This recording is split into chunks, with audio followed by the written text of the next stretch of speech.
வணக்கம் மக்களே.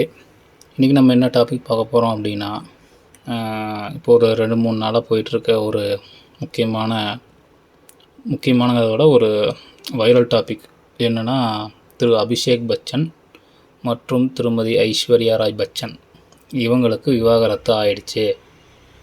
அதை அவங்க அஃபிஷியலாக இன்னும் டிக்ளேர் பண்ணல, ஆனால் இன்டர்னலாக அவங்க டைவர்ஸ் வாங்கிட்டாங்க அப்படின்னு நிறையா டாபிக்ஸ் நிறைய ஆர்டிகல்ஸ், அதுக்கப்புறம் யூடியூப் வீடியோஸ், அந்த மாதிரி நியூஸஸ் எல்லாமே வருது இல்லையா.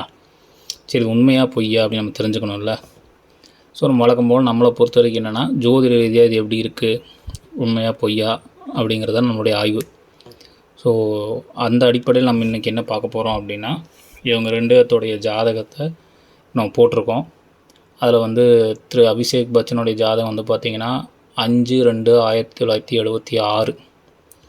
அதுக்கப்புறம் திருமதி ஐஸ்வர்யா ராய் பச்சன் அவங்களோட ஜாதகம் பார்த்திங்கன்னா 1/11/1973. ஸோ ஐஸ்வர்யா ராய் 73 பிறந்தவங்க, இவர் 76. இப்போ கிட்டத்தட்ட அது நவம்பர் 73 அந்த வருஷம் முடிஞ்சிச்சுன்னு வச்சுக்கோங்க.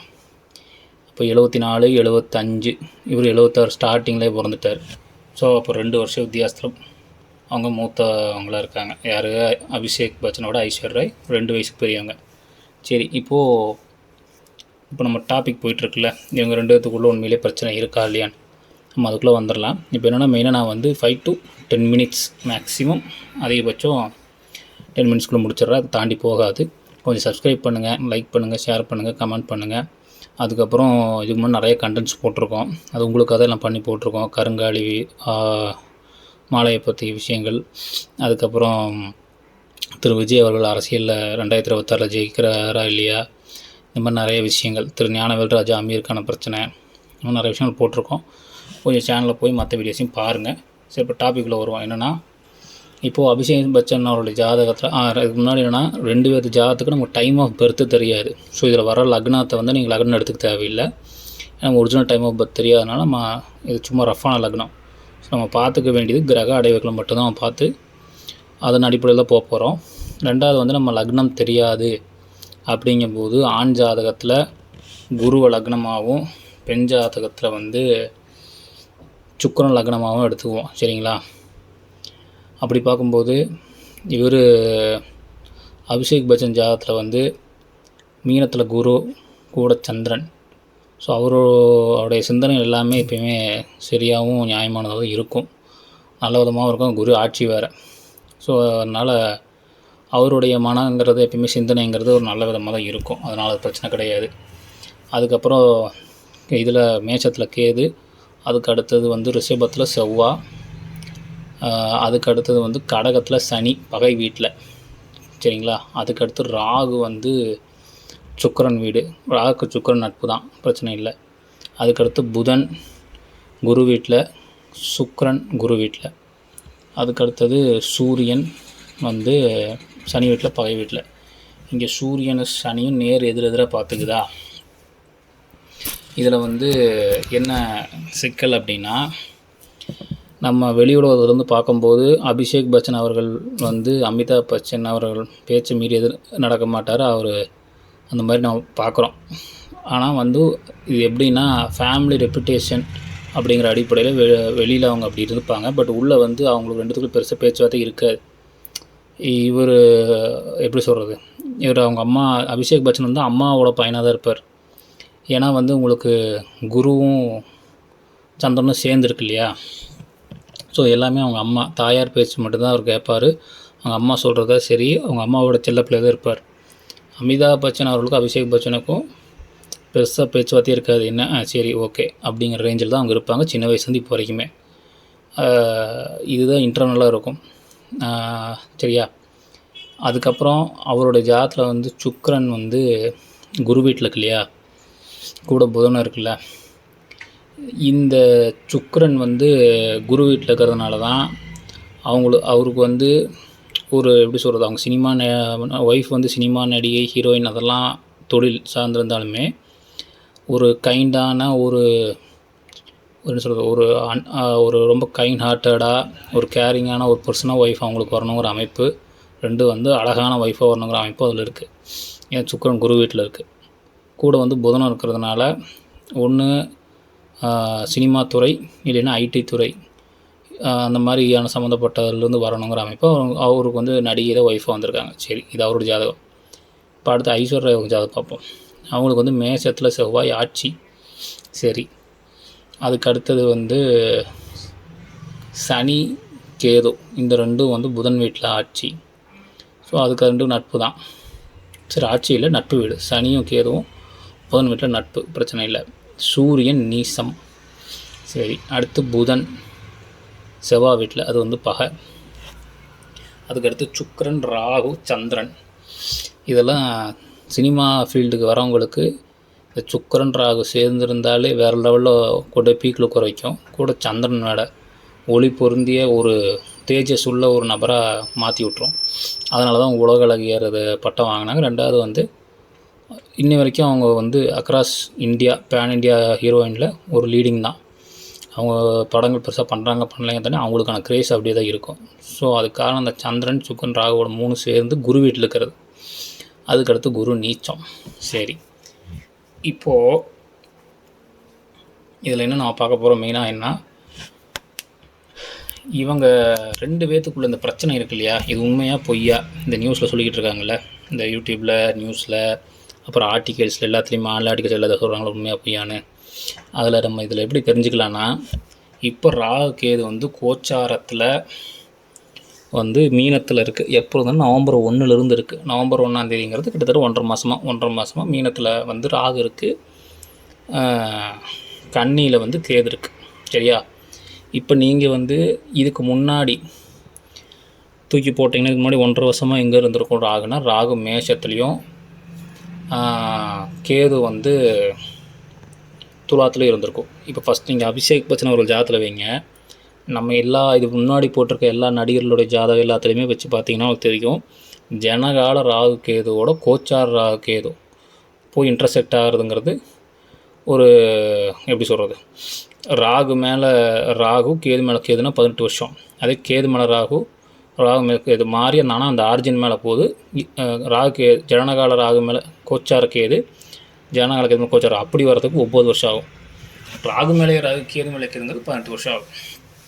சரியா, இப்போது இவருக்கு வந்து ஜனகால கேது மேலே கோச்சார ராகும் ஜனகால ராகு மேலே கோச்சார கேதுவும் கடந்த 1.5 வருஷமாக இருந்திருக்குது. யாரும் அபிஷேக் பச்சனுக்கு. ஸோ நிச்சயம் ஒரு பெரிய பிரச்சனை அவருக்கு ஏற்படுத்தியிருக்கும். அது வந்து தொழில் விதத்தில், பர்சனல் லைஃப்பில் எல்லாத்துலேயுமே அவருக்கு ஒரு எப்படி சொல்கிறது, ஒரு பெரிய டிஸ்டர்பன்சஸ், பிரச்சனைகள், கசப்பு, மன வருத்தம், அது தொழில் ரீதியாகவும் ஏன் ஹெல்த்தில் கூட டிஸ்டர்பன்ஸ் வந்திருக்கலாம். பர்சனல் லைஃப், ஃபேமிலி லைஃப் எல்லாத்தையுமே வந்திருக்கும் அவருக்கு. சரி, ஐஸ்வர்யா அவங்க ஜாதகத்தை பாருங்கள். செவ்வாய் வந்து ஆட்சியாக இருக்குது. பெண் ஜாதகத்தில் வந்து செவ்வாய் தான் கணவர். அந்த செவ்வாய் ஆட்சியாகவே இருக்குது. பரவாயில்ல, அது வந்து ரொம்ப நல்ல யோகம். இதில் அந்த செவ்வாய் மேலே ராகுவும் சூரியன் மேலே கேதுவும் கடந்த 1.5 வருஷமாக இருந்திருக்கு. சூரியனுங்கிற தந்தை. சரி, அது ஒரு சைடு இருக்கட்டும். இப்போது என்னென்னா, செவ்வாய் மேலே ராகு வருங்கும்போது அது வந்து ஹஸ்பண்ட் ஜாதத்தில் வந்து ஹஸ்பண்டுக்கு ஆயில்ஸ் தானே வீக்காக இருந்தால் ஹஸ்பண்டே காலி பண்ண முயற்சி பண்ணோம். அப்படி இல்லைன்னா டைவர்ஸ் ஏற்படுத்துறதோ, இந்த பிரித்து விடுறது, இந்த மாதிரி வேலைகள்லாம் செய்யும். இது வந்து பெண் ஜாதத்தில் செவ்வாய் மேலே ராகு போகும்போதும் கேது போகும்போது ஏற்படுத்தும். இப்போ அந்த 1.5 வருஷமாக அப்போ அவங்க ஜாதத்துலேயும் ஹஸ்பண்டோட வந்து சண்டை போட்டு இதாகி பிரிஞ்சு போகணும், பிரச்சனைகள் ஆகணும் அப்படிங்கிறது அவங்க ஜாதத்தில் இருக்குது. இவர் ஜாதத்தில் வந்து டோட்டலாகவே எல்லாமே அவங்க ஐஸ்வர்யா ஜாதத்தில் வந்து ஹஸ்பண்டோட பிரச்சனை வரணுன்ட்டு இருக்குது. அப்புறம் அவங்க அப்பாவுக்கு உடல்நிலை பாதிப்புகள் இருந்தாருன்னா, அவங்க அப்பா இருந்தால் அவருக்கு உடல்நிலை பாதிப்புகள் அந்த மாதிரி ஏற்படுத்தணும் அப்படிங்கிறது கேது சூரியன் மேலே போகிறது. ஆனால் இவர் ஜாதத்தில் வந்து டோட்டலாக personal life, family life, work லைஃப்னு எல்லா ஹெல்த்துன்னு எல்லாத்துலேயுமே அடி வாங்கியிருக்கணும் 1.5 வருஷமாக. ஸோ அப்போ 2 பேர்த்துக்குள்ளே வந்து சண்டை இருந்திருக்குமா? நிச்சயம் இருந்திருக்கும். கடந்த 1.5 வருஷமாக 2 பேர்த்துக்குள்ள நிறைய மன கசப்புகள், ஒருத்தர் புரிஞ்சுக்காமல் இருந்துக்கிறது இதெல்லாம் இருந்திருக்கும். சரி, அப்போ இவங்க நியூஸில் சொல்கிற மாதிரி அவங்க வந்து டைவர்ஸ் வாங்கியிருப்பாங்களா, ஒன்று அஃபீஷியலாக டிக்ளேர் பண்ணாமல் இருக்காங்களா அப்படின்னு ஒன்று இருக்கு இல்லையா. என்னை பொறுத்த வரைக்கும் இப்போது ராகு வந்து மீனத்தில் இருக்குது, கேது வந்து கன்னியில் இருக்குது. சரியா, சான்சஸ் என்னென்னா கன்ஃபார்மாக 2 பேரும் கடந்த 1.5 வருஷத்தில் 2 பேத்துக்குள்ள நிறைய மனஸ்தாபங்கள், சண்டைகள் இதெல்லாம் இருந்திருக்கும். டைவர்ஸ் அஃபிஷியலாக வாங்கியிருப்பாங்களா இல்லையாங்கிறதுக்கு ஒரு சின்ன குழப்பம். ஏன்னா இப்போ ராகு வந்து மேஷத்துலேருந்து மீனத்துக்கு வந்ததுனால திரும்ப அவங்களுடைய செவ்வாய் ஆட்சியில் தான் இருக்குது. இந்த டிஸ்டர்பன்ஸஸ் இல்லாமல் அந்த இடத்துல குருவும் இருக்குது. இப்போ வந்து கோச்சார குரு செவ்வாய் மேலே தான் இருக்குது. அப்போ என்னென்னா அந்த சண்டைகள் திரும்ப அவங்க அண்டர்ஸ்டாண்டிங் ஆகிடுவாங்க. இப்போ இந்த 1.5 மாதமாகவே அவங்களுக்குள்ள கொஞ்சம் கொஞ்சமாக அந்த சேஞ்சஸ் வரும். இப்போ இந்த டிசம்பர் 30 குரு வக்ர நிவர்த்தி அடைஞ்சிருச்சுன்னா அடுத்த 4 மாதம் வந்து பார்த்திங்கன்னா அவங்க வந்து ஹஸ்பண்ட் தான் வேணும் அப்படிங்கிற மாதிரி அவங்க 2 பேருக்குள்ள சண்டை இருந்தாலும் அதை சரி செய்கிறதுக்கு என்ன நடவடிக்கைகளோ அதை மேற்கொண்டு அவங்க சரி செஞ்சு அது தீர்வு பண்ண தான் பார்ப்பாங்க. யார்? ஐஸ்வர்யா ராய். அதே அபிஷேக் பச்சன் ஜாதத்தில் என்ன பிரச்சனைனா குரு சந்திரன் சேர்ந்துருக்குது, மேலே ராகு போகிறதுனால அவங்க தாயார் பேச்சு, அதாவது ஏற்கனவே தாயாரோடைய பிள்ளையாக இருப்பார். இப்போ இங்கே பிரச்சனையே வந்து அவங்க அம்மாவுக்கும் ஒய்ஃபுக்குமானதாக இருக்கும். இவர் யார் பக்கம் நிற்கிறதுங்கிறது அங்கே பிரச்சனையாக இருக்கும். இப்போ இந்த ராகு அது மீனத்தில் இருக்கிறதுனால ஒன்று அவங்க தாயார் ஹெல்த்தை டிஸ்டர்பன்ஸ் பண்ணலாம், இல்லைன்னா தாயார் பேச்சை கேட்டு அவர் இன்னும் விகரஸாக வந்து ஒய்ஃபோட சண்டை பிடிக்கலாம். இந்த சான்சஸ் 2 ஏதோ ஒன்று நடக்கும். பட் ஆனால் இவங்க பிரிஞ்சிருவாங்களா அப்படின்னு கேட்டால் எனக்கு பொறுத்த வரைக்கும் என்னென்னா இப்போது சான்சஸ் கம்மி. ஏன்னா இவர் வேணால் தாயார் பேச்சை கேட்டு கொஞ்சம் மறுபடியும் புரிஞ்சுக்காம பேசலாம் வைக்கலாம். ஆனால் அவங்க ஜாதத்தில் வந்து இப்போ ராகு விலகிடுச்சு, குரு வக்ரநிவர்த்தின்னு ஒரு 10 நாள் அடைஞ்சிடும், 10-15 நாள் 2 வாரத்தில் அடைஞ்சிடும். அதுக்கப்புறம் அவங்க வந்து ஹஸ்பண்ட் தான் வேணுங்கிற இதில் மூமெண்ட் எடுப்பாங்க. ஸோ அதனால் அவங்கள என்னை பொறுத்த வரைக்கும் ஐஸ்வர்யா ராய் வந்து இந்த பிரச்சனையை ஷார்ட் அவுட் பண்ண தான் பார்ப்பாங்க. 2வது என்னென்னா இப்போது சனியோட பார்வை வந்து 3ஆம் பார்வை, சனி கும்பத்தில் இருக்குது, அதோடைய 3ஆம் பார்வை வந்து மேஷத்தில் விழுகிறதுனால அது ஒரு கசப்பு ஏற்படுத்திக்கிட்டே இருக்கும். ஏன்னா வந்து ஐஸ்வர்யா ஜாதத்தில் பாருங்கள், கும்பத்தில் சனி இருந்து 3ஆம் பார்வையாக மேஷத்தில் இருக்கிற செவ்வாயை பார்த்தா என்ன ஆகும்? அது வந்து ஹஸ்பண்ட் கிரகம். ஸோ அப்போ அங்கே ஒரு மனக்கசப்பு ஏற்படுத்திகிட்டே இருக்கும். இது எப்படின்னா இவங்க வந்து ஹஸ்பண்டை ஷார்ட் அவுட் பண்ணி சேரணும் அப்படிங்கிறக்காக ப்ரொசீடிங்ஸ் எடுப்பாங்க. இருந்தாலும் அவங்க அம்மா பேச்சு கேட்டு செயல்படுறது வந்து இவங்களுக்கு ஒரு மனக்கசப்பை கொடுத்துக்கிட்டே இருக்கும். நம்ம வந்து சேர்ந்து இருக்கணும் அப்படிங்கிற முயற்சி நம்ம எடுக்கிறோம், ஆனால் இவர் புரிஞ்சுக்காமல் பண்ணிகிட்டு இருக்காரு அப்படிங்கிற அந்த இது இழுத்துக்கு ப்ரொலாங் ஆகிட்டே இழுத்துகிட்டே இருக்கும். பட் ஷார்ட் அவுட் ஆகுமானா ஷார்ட் அவுட் ஆகும். ஏன் ஆகும்னா அவருடைய ஜாதகத்தில் வந்து சுக்கிரன் வந்து குரு வீடான தனுசு வீட்டில் இருக்குது. அவங்க ஒய்ஃபான ஐஸ்வர்யா ஜாதத்துலேயும் சுக்கிரன் குரு வீடான தனுசு வீட்டில் இருக்குது. ஸோ இதோடைய அடிப்படை என்னென்னா 2 பேருக்குமே சுக்கிரன் ஒரே வீட்டில் இருக்கிறதுனால இது வலுவான சுக்கிரன், அது சுப வீடான குரு வீட்டில் இருக்குது. ஸோ அதனால் அடிப்படையில் ஐஸ்வர்யா ராய் வந்து அவங்க தொழில், நடிப்பு, அதில் அவங்க முன்ன பின்ன எப்படி நடிக்கிறாங்க, எப்படி ஒர்க் பண்ணுறாங்கங்கிறதெல்லாம் அப்புறம். பட் அவங்க வந்து அந்த பர்சனல் லைஃப்பை கேரக்டர்னு ஒரு எப்படி சொல்கிறது, ஒரு பர்ஃபெக்டான ஒய்ஃப் எப்படி அந்த மேரேஜில் இதை கொண்டு போவாங்களோ, ஹஸ்பண்டை கேர் பண்ணி இது பண்ணுவாங்களோ, அந்த தன்மை ஃபுல்லாகவே அவங்களுக்கு இருக்குது. ஸோ இது வந்து இவர் ஜாதகம் சரி, அவங்க ஜாதகம் சரி, அவங்க வந்து இதை விட்டு வெளியே வர்றதுக்கான வாய்ப்புகள் ரொம்ப கம்மி. ஸோ அவங்க வந்து இது ப்ரொசீட் பண்ணி எடுத்துகிட்டு போவாங்க. இந்த டிஸ்பியூட் கொஞ்சம் கொஞ்சமாக ஷார்ட் அவுட் ஆகிட்டே வரும். ஒரு ஸ்டேஜுக்கு மேலே தசாபுத்திகள் நம்ம செக் பண்ணணும். அது பர்த் டைம் வேணும். பர்த் டைம் தெரிஞ்சதுன்னா நம்ம கன்ஃபார்ம் பண்ணலாம். பட் ஆனால் இந்த 1.5 வருஷமாக இருந்த அந்த மனக்கசப்புகளை இனி வந்து கம்மி தான் ஆகும், டபுள் ஆகாது, பாதி கம்மியாகும், கொஞ்சம் கொஞ்சமாக ஷார்ட் அவுட் ஆகும். இது கொஞ்ச நாள் டாக்காக இருக்கும், அதுக்கப்புறம் அவங்க நார்மலைஸ் ஆகிட்டு அவங்க திருப்பி லைஃப் ரன் பண்ண ஆரம்பிச்சிடுவாங்க, அவ்வளோதான்.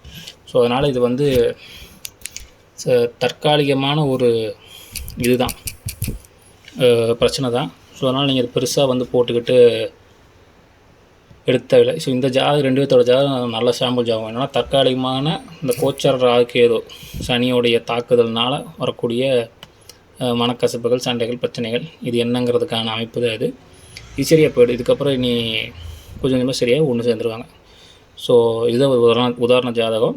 சரி, நம்ம சேனலை கொஞ்சம் சப்ஸ்கிரைப் பண்ணுங்கள், லைக் பண்ணுங்கள், ஷேர் பண்ணுங்கள், கமெண்ட் பண்ணுங்கள், எல்லாத்துக்கும் கொஞ்சம் சொல்லுங்கள். மற்ற பழைய வீடியோஸும் கொஞ்சம் போய் பாருங்கள், சப்போர்ட் பண்ணுங்கள். அடுத்தடுத்த கண்டென்ட்ஸும் நல்ல கண்டென்ட்ஸாக வந்துக்கிட்டே இருக்கும். சப்போர்ட் பண்ணி சப்ஸ்கிரைப் பண்ணுற எல்லாத்துக்கும் மிக்க நன்றி.